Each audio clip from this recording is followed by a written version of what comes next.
It's the combination of Noguchi's work that is intriguing for me because it illustrates this beautiful, curious mind.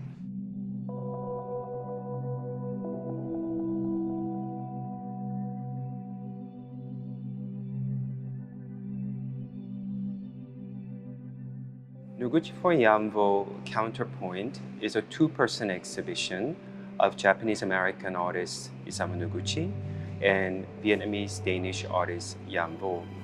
It is structured around the concept of counterpoint, which is a musical term that describes two separate independent melodies that sometimes weave together to create a harmony and other times exist independently and separately. But the idea of the Scholars Garden, trying to use Noguchi's to create a world, a universe, for Jan to move around in and think about and inhabit, seemed like a sort of an ideal metaphor in a way to connect them.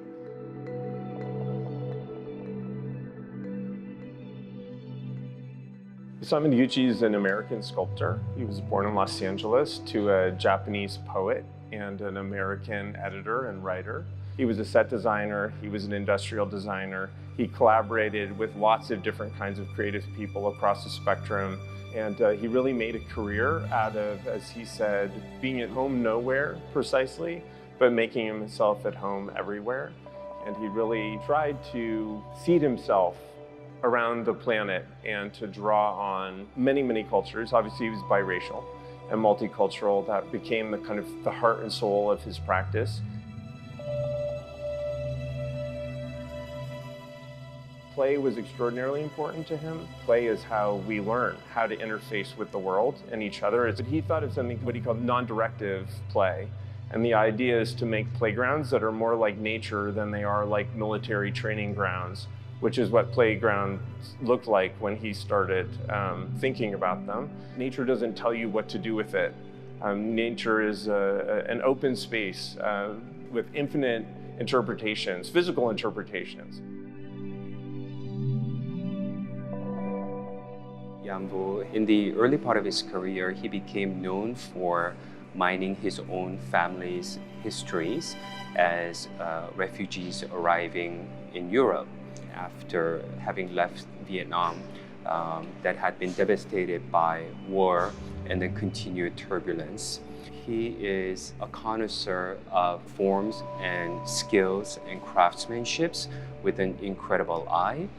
And one aspect of Yamvo's practice has been deep engagement with stories and histories and narratives of different individuals. Sometimes these individuals are not artists, but still people with incredibly touching and meaningful life stories.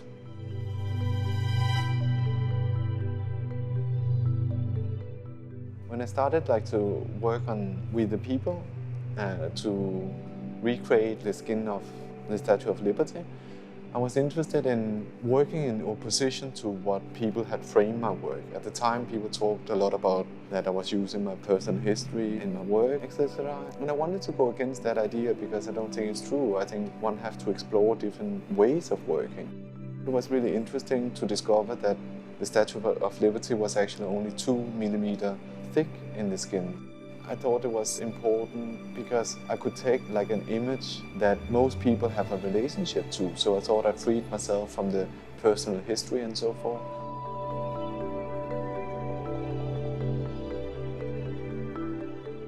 Noguchi spent his entire life on the margins of the canon, and Jan is doing the same thing now. Jan is trying to create an alternative parallel from the outside that asks different questions, provides a different perspective on old stories. Noguchi didn't really think in human time. Human time is a blank. That's why he loved stones, because stones were a way to think about much longer arcs.